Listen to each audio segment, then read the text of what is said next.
Credit card ಅನ್ನೋದು ಬೆಂಕಿ ಇದ್ದಾಗೆ. ಅದನ್ನ ಅಡುಗೆ ಮಾಡೋಕ್ಕೂ ಬಳಸ್ಬೋದು ಅಥವಾ ಮನೆ ಸುಟ್ಕೊಳ್ಳೋಕ್ಕೂ ಬಳಸ್ಬೋದು. ನಮಸ್ಕಾರ ವೀಕ್ಷಕರೇ, ನಮ್ಮ ಮಿಡಲ್ ಕ್ಲಾಸ್ ಯೂಟ್ಯೂಬ್ ಚಾನಲ್‌ಗೆ ಸ್ವಾಗತ. ನಿಮ್ಮ ಹತ್ರ ಕ್ರೆಡಿಟ್ ಕಾರ್ಡ್ ಇದೆಯಾ? ಹಾಗಾದರೆ ಈ ವಿಡಿಯೋ ನೀವು ಪೂರ್ತಿ ನೋಡಲೇಬೇಕು. ಲಾಸ್ಟ್ ಮಂತ್ ನನ್ನ ಫ್ರೆಂಡ್ ಒಬ್ರು ನನಗೆ ಕಾಲ್ ಮಾಡಿದ್ರು. ಅವರು ಒಂದು ಹೊಸ ಐಫೋನ್ ತಗೊಂಡಿದ್ರು. ಅಪ್ರಾಕ್ಸಿಮೇಟ್ ಅವರು ಒಂದು 50K ಸ್ವೈಪ್ ಮಾಡಿದ್ರು. ಬಿಲ್ ಬಂದಾಗ ಅದರಲ್ಲಿ 2 ಅಮೌಂಟ್ ಇತ್ತು.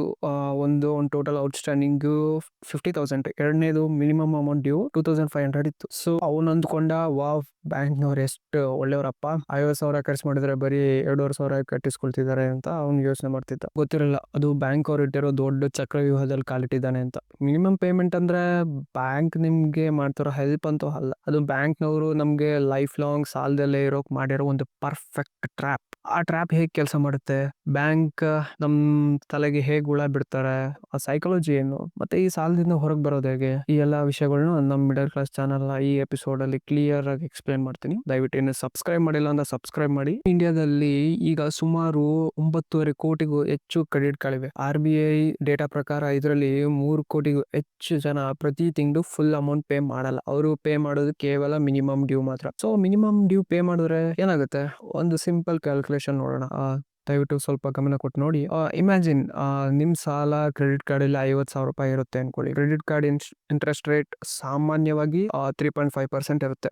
ನೀವು ಮಿನಿಮಮ್ ಡ್ಯೂ ಅಂದ್ರೆ ಲೈಕ್ 5% ಆಫ್ ಟೋಟಲ್ ಬಿಲ್, 2,500 ನಿಮಗೆ ಮಿನಿಮಮ್ ಡ್ಯೂ ಇರುತ್ತೆ. ಅದನ್ನ ನೀವು ಪೇ ಮಾಡ್ತೀರಾ. ಇಲ್ಲಿ ಮ್ಯಾಜಿಕ್ ನೋಡಿ ಅಥವಾ ಮೋಸ ನೋಡಿ. ಇಲ್ಲಿ ನೀವು ಕಟ್ಟಿರೋದು 2,500 ರೂಪಾಯಿ. ಬ್ಯಾಂಕ್ನವರು ಮೊದಲು ಇಂಟ್ರೆಸ್ಟ್ ಕಟ್ ಮಾಡ್ಕೊಳ್ತಾರೆ. ಅಂದ್ರೆ 50,000ಕ್ಕೆ 3.5 ಇಂಟ್ರೆಸ್ಟ್ ರೇಟ್ ಅಂದ್ರೆ 1,700 ರೂಪಾಯಿ. ನೀವು ಕಟ್ಟಿರೋ 2,500ದಲ್ಲಿ 1,700 ರೂಪಾಯಿ ಬ್ಯಾಂಕ್ ಅವರು ಇಂಟ್ರೆಸ್ಟ್ ಆಗಿ ಅವ್ರು ಜಮಾ ಮಾಡ್ಕೋತಾರೆ. ಆದ್ರೆ ನಿಮ್ ಸಾಲ 50,000ದಲ್ಲಿ ಕಡಿಮೆ ಆಗಿದ್ದು ಬರೀ 750 ರೂಪಾಯಿ ಮಾತ್ರ. ಉಳಿದ 1,700 ರೂಪಾಯಿ ಬ್ಯಾಂಕ್ನವ್ರಿಗೆ ಲಾಭನೇ. ಮುಂದಿನ ತಿಂಗಳು ಏನಾಗುತ್ತೆ, ಈಗ ನಿಮ್ ಸಾಲ 50,000 ಇದ್ದಿದ್ದು 49,250 ರೂಪಾಯಿ ಆಗುತ್ತೆ. ಮತ್ತೆ ಬಡ್ಡಿ ಬೀಳುತ್ತೆ, ಮತ್ತೆ ನೀವು ಮಿನಿಮಮ್ ಅಮೌಂಟ್ ಕಟ್ತೀರಾ, ಮತ್ತೆ ಇಂಟ್ರೆಸ್ಟ್ಗೆ ಹೋಗುತ್ತೆ. ಇದೇ ನೋಡಿ ಒಂದು ಡೆಟ್ ಟ್ರ್ಯಾಪ್, ಅಂದ್ರೆ ಸಾಲದ ಸುಳಿ. ನೀವು ಮಿನಿಮಮ್ ಅಮೌಂಟ್ ಮಾತ್ರ ಕಟ್ತಾ ಹೋದ್ರೆ ಆ 50,000 ರೂಪಾಯಿ ಸಾಲ ತೀರ್ಸೋಕೆ ನಿಮ್ಗೆ ಎಷ್ಟು ಟೈಮ್ ಬೇಕಾಗುತ್ತೆ ಗೊತ್ತಾ? 4 ವರ್ಷದ 1 ತಿಂಗಳು, ಅಂದ್ರೆ 49 ತಿಂಗಳು ಬೇಕಾಗುತ್ತೆ. ಆ 4 ವರ್ಷದಲ್ಲಿ ನೀವು ಬ್ಯಾಂಕ್ಗೆ ಕಟ್ಟಿರೋ ಟೋಟಲ್ ಹಣ 1,08,000 ರೂಪಾಯಿ. 50,000 ಸಾಲಕ್ಕೆ ನೀವು 58,000 ರೂಪಾಯಿ ಬಡ್ಡಿ ರೂಪದಲ್ಲೇ ಕಟ್ಟಿರ್ತೀರಾ. ನೀವು ತಗೊಂಡಿರೋ ಸಾಲಕ್ಕಿಂತ ನೀವು ಬಡ್ಡಿನೇ ಜಾಸ್ತಿ ಇರುತ್ತೆ. ಇದು ನ್ಯಾಯನಾ? ಖಂಡಿತ ಅಲ್ಲ. ಆದ್ರೆ ಇದು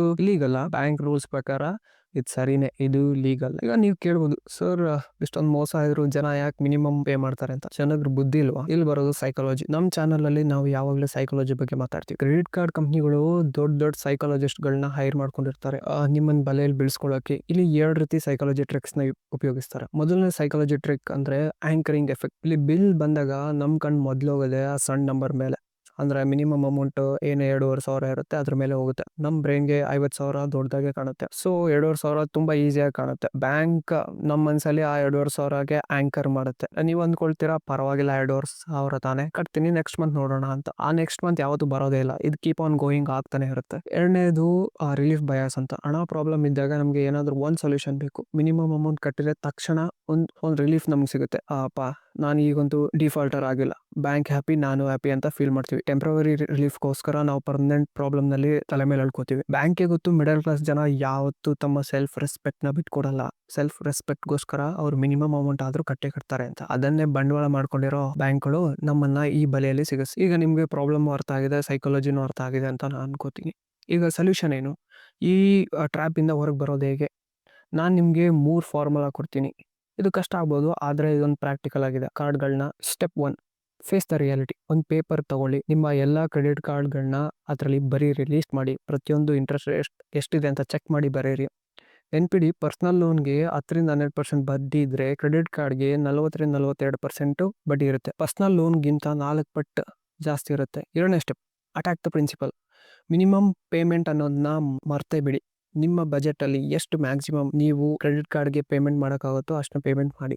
ನಾನು ಆಗ್ಲೇ ಹೇಳಿದ, ನಿಮ್ಗೆ ನೆನಪಿದ್ರೆ 2,500 ಕಟ್ಟಿದ್ರೆ ನೀವು 4 ವರ್ಷ ಬೇಕು ಅದೇ ನಿಮ್ದು 50,000 ತೀರ್ಸಕ್ಕೆ. ಅದೇ ನೀವು ಕಷ್ಟಪಟ್ಟು 10,000 ಕಟ್ಟಿದ್ರೆ ಕೇವಲ 6 ತಿಂಗಳಲ್ಲಿ ನಿಮ್ ಸಾಲ ಮುಗಿಸ್ಬೋದು. ಮತ್ತೆ 2,500 ಕಟ್ಟಿದ್ರೆ ನಿಮ್ಮ ಬಡ್ಡಿ 58,000 ಇರುತ್ತೆ. ಆದ್ರೆ 10,000 ಕಟ್ಟಿದ್ರೆ ನಿಮ್ ಬಡ್ಡಿ 5,000ಕ್ಕೆ ನಿಲ್ಲುತ್ತೆ.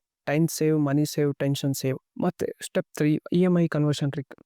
ಇದು ಬಹಳಷ್ಟು ಜನಕ್ಕೆ ಗೊತ್ತಿದೆ, ಕೆಲವೊಂದಷ್ಟು ಜನಕ್ಕೆ ಗೊತ್ತಿಲ್ಲ. ನಿಮಗೆ ಫುಲ್ ಪೇಮೆಂಟ್ ಕಟ್ಟೋಕೆ ಆಗಿಲ್ಲ ಅಂದರೆ ನೀವು ಬ್ಯಾಂಕ್ ಆ್ಯಪಲ್ಲಿ ಅದರ ಬ್ಯಾಂಕ್ ಕಸ್ಟಮರ್ಗೆ ಫೋನ್ ಮಾಡಿ ನೀವು ಅದನ್ನ EMIಗೆ ಕನ್ವರ್ಟ್ ಮಾಡ್ಕೋಬಹುದು. ಸೊ EMI ಕನ್ವರ್ಟ್ ಮಾಡ್ಕೊಂಡ್ರೆ ನಿಮಗೆ ಲೈಕ್ 16-20% ಬಡ್ಡಿ ಇರುತ್ತೆ. ಕ್ರೆಡಿಟ್ ಕಾರ್ಡ್ಗೆ ನೀವು 40% ಬಡ್ಡಿಗಿಂತ ಈ 16-20% ಬಡ್ಡಿ ಸ್ವಲ್ಪ ಉತ್ತಮ ಅಂತ ಅನ್ಕೋಬಹುದು. ಆದ್ರೆ ನೆನ್ಪಿಡಿ, EMI ಕನ್ವರ್ಟ್ ಮಾಡಿದ್ಮೇಲೆ ಹೊಸದಾಗಿ ಕ್ರೆಡಿಟ್ ಕಾರ್ಡ್ನ ಸ್ವೈಪ್ ಮಾಡಬೇಡಿ. ಕಾರ್ಡ್ ಅನ್ನು ಕಬೋರ್ಡಲ್ಲಿ ಇಡಿ ಆಗ್ಬಿಡಿ ಸುಮ್ಮನೆ. ಕ್ರೆಡಿಟ್ ಕಾರ್ಡ್ ಅನ್ನೋದು ಬೆಂಕಿ ಇದ್ದಾಗ ಅದನ್ನ ಅಡುಗೆ ಮಾಡೋಕ್ಕೂ ಬಳಸ್ಬೋದು ಅಥವಾ ಮನೆ ಸುಟ್ಕೊಳ್ಳೋಕ್ಕೂ ಬಳಸ್ಬೋದು. ಬ್ಯಾಂಕ್ನವರು ನಿಮಗೆ reward points, cash back, lounge Axis ಅಂತ ಆಸೆ ತೋರಿಸ್ತಾರೆ. ಆದ್ರೆ ನೀವು ಒಮ್ಮೆ ಮಿನಿಮಮ್ ಪೇಮೆಂಟ್ ಟ್ರ್ಯಾಪ್ಗೆ ಬಿದ್ದರೆ ಆ ಎಲ್ಲಾ ರಿವಾರ್ಡ್ಸ್ಗಿಂತ 10 ಪಟ್ಟು ಹಣವನ್ನು ನಿಮ್ಮಿಂದ ವಾಪಸ್ ಪಡಿತಾರೆ. ಸೊ ಇವತ್ತೇ ನಿಮ್ಮ ಸ್ಟೇಟ್ಮೆಂಟ್ ಚೆಕ್ ಮಾಡಿ. ಮಿನಿಮಮ್ ಪೇಮೆಂಟ್ ಬದಲು ಮ್ಯಾಕ್ಸಿಮಮ್ ಪೇಮೆಂಟ್ ಮಾಡಿ, ಆದ್ರೆ ಫುಲ್ ಪೇಮೆಂಟ್ ಮಾಡಿ. ಫೈನಾನ್ಷಿಯಲ್ ಫ್ರೀಡಮ್ ಕಡೆಗೆ ಮೊದಲೇ ಹೆಜ್ಜೆ ಇಡಿ. ಈ ವಿಷಯ ನಿಮ್ಮ ಫ್ರೆಂಡ್ಸ್ ಅಥವಾ ಫ್ಯಾಮಿಲಿಗೆ ಗೊತ್ತಿಲ್ಲದೆ ಇರಬಹುದು. ಪ್ಲೀಸ್ ಈ ವಿಡಿಯೋನ ಅವರಿಗೆ ಶೇರ್ ಮಾಡಿ. ಯಾರಾದರೂ ಸಾಲ ಸುಳಿಯಿಂದ ಪಾರಾದ್ರೆ ಅದೇ ನಮ್ಮ ಲಾಭ. Middle class general life psychology ಮತ್ತೆ ಫೈನಾನ್ಸ್ ಬಗ್ಗೆ ಇದೇ ತರ ವಿಡಿಯೋ ನೋಡೋಕೆ ನಾವು ಮಿಡಲ್ ಕ್ಲಾಸ್ ಚಾನಲ್ನ ಸಬ್ಸ್ಕ್ರೈಬ್ ಮಾಡಿ. ಮುಂದಿನ ವಿಡಿಯೋದಲ್ಲಿ ಸಿಗೋಣ. ಅಲ್ಲಿವರೆಗೂ ಹುಷಾರಾಗಿರಿ.